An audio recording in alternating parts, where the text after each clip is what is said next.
मुद्दा खुला करेल जेव्हा मुख्यमंत्र्यांची सही होऊन सरकारचं अधिकृत मत यावर नोंदवलं जाईल। स्वाती तुर्तास धन्यवाद या माहितीबद्दल।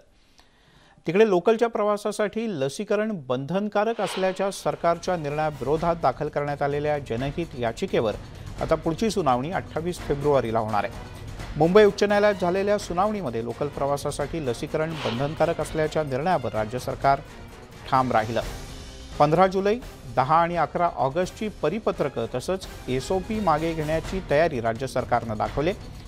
ही परिपत्रकं आणि एसओपीचं पुनरावलोकन केलं जाईल असंही राज्य सरकारनं म्हटलंय। पण असं असलं तरीही लसीचे दोन्ही डोस घेतलेल्यांनाच लोकल प्रवासाची परवानगी दिली जाईल यावर मात्र राज्य सरकार ठाम आहे। दरम्यान याआधीच्या सगळ्या ऑर्डर बेकायदेशीर असल्याचं मत न्यायालयानं या सुनावणीच्या वेळेला पुन्हा एकदा व्यक्त केलं।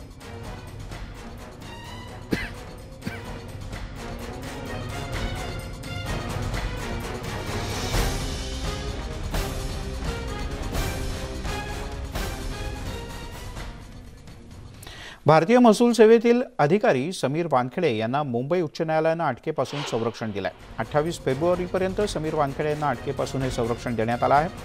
वानखेडे यांना तोपर्यंत अटक करणार नाही अशी हमी द्यायला राज्य सरकारनं मात्र स्पष्टपणे नकार दिलाय।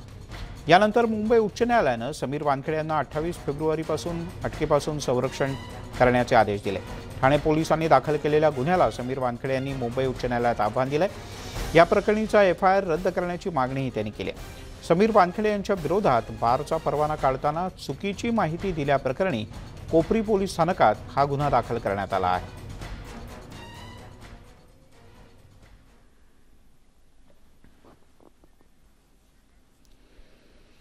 बातमी आहे दिशा सालियनच्या आत्महत्येच्या विषयी। दिशा सालियन हिच्या आत्महत्येवरून सध्या राज्यातलं राजकीय वातावरण तापू लागलंय।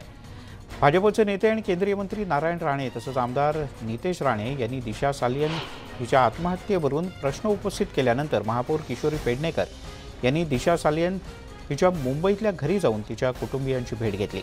यावेळेला दिशा सालियन हिच्या आईवडिलांनी मुलीच्या मृत्यूवरून घाणेरडं राजकारण सुरू असल्याचा गंभीर आरोप केला।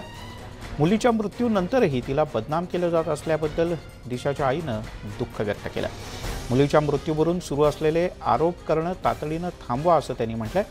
कुटुंबीय आणि मुलीची बदनामी करणं थांबवा, एवढंच नाही तर राजकीय नेत्यांनी आम्हाला जगू द्यावं, आरोप करून बदनामी करू नये। बदनामीमुळे आमच्या जीवाचं बरं वाईट झालं तर त्याची जबाबदारी राजकीय नेत्यांवर असेल असा इशारा सुद्धा दिशाच्या पालकांनी दिला।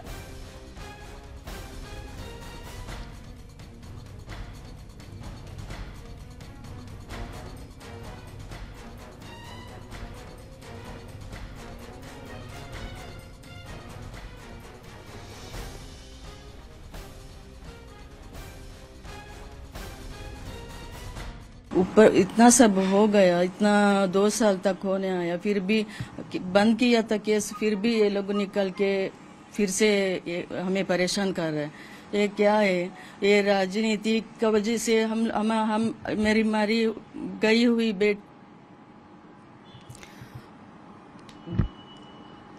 बच्चे का आत्मा को शांति नहीं मिलेगा।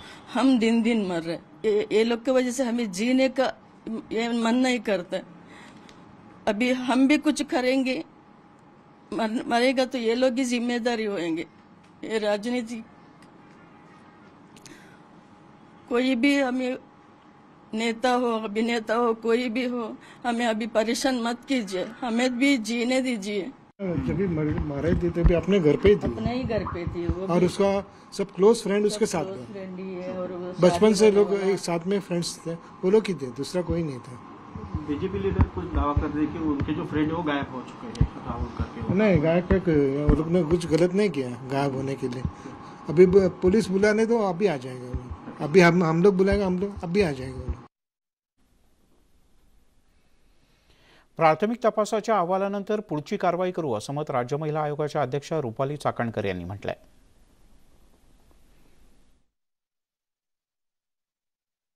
महिला आयोग कोणाला वाचवण्याचा प्रयत्न बिलकुल करत नाही। याच्यामध्ये आपल्याकडे जी तक्रार आलेली आहे या तक्रारीमध्ये एखाद्या व्यक्तीच्या मृत्यूपश्चात सुद्धा महिला असताना अशा पद्धतीची तिची बदनामी होते, हे खेदजनक आहे। त्याच्यामुळे याच्यात तथ्य काय आहे आणि संबंधित व्यक्तीच्या आईवडिलांनी देखील तक्रार केलेली आहे.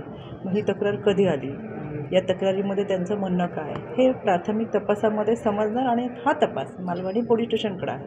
म्हणून आपण त्यांच्याकडून हा सगळा अहवाल मागू. दरम्यान काही दिवसांपूर्वी